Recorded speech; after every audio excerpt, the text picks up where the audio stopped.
வணக்கம் மக்களே, welcome back to Southern Meals. இன்றைக்கி நம்ம பார்க்க போகிறது ரொம்ப குயிக்காக ஒரு 10 நிமிஷத்தில் சப்பாத்திக்கு சைடிஷ் எப்படி பண்ணலான்றதை பார்க்கலாம் வாங்க.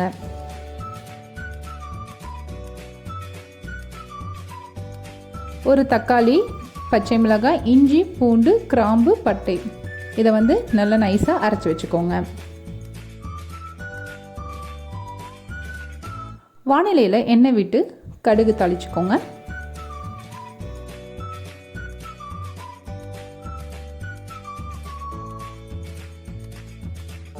கடுகு பொரிஞ்சதும் உளுத்தம் பருப்பும் கடலை பருப்பு சேர்த்துக்கோங்க.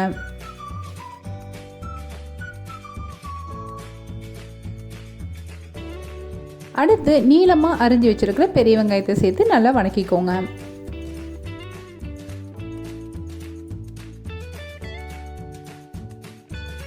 வெங்காயம் வணங்கினதும் அரைச்சி வச்சிருக்க விழுதை இது கூட சேர்த்து நல்லா வணக்கி விடுங்க.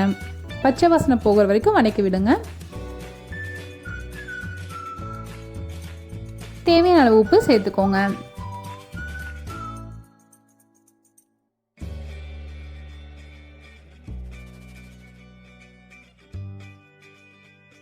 வேக வைத்த உருளைக்கிழங்க இப்போ சேர்த்துக்கோங்க. இஞ்சி பூண்டு உரிக்கிற டைம்லேயே நீங்கள் உருளைக்கிழங்க ஒரு பக்கம் குக்கரில் வச்சுருங்க. அதனால உங்களுக்கு டைம் சேவ் ஆயிரும். இப்போது ஒரு 1/2 டம்ளர் அளவுக்கு தண்ணீர் சேர்த்துக்கோங்க.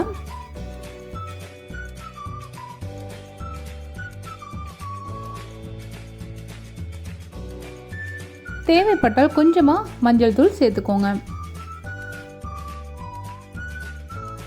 2 நிமிஷம் இந்த குருமாவை கொதிக்க விட்டு இறக்கிடுங்க. எதுவுமே பெருசாக அரைக்கிறதுக்கு இதில் மசாலா இல்லை, ரொம்பவே குயிக்காக செஞ்சிடலாம். மறக்காமல் இந்த ரெசிபியை ட்ரை பண்ணி பார்த்துட்டு எப்படி இருக்குன்றதை கமெண்ட் செக்ஷனில் கமெண்ட் பண்ணுங்கள்.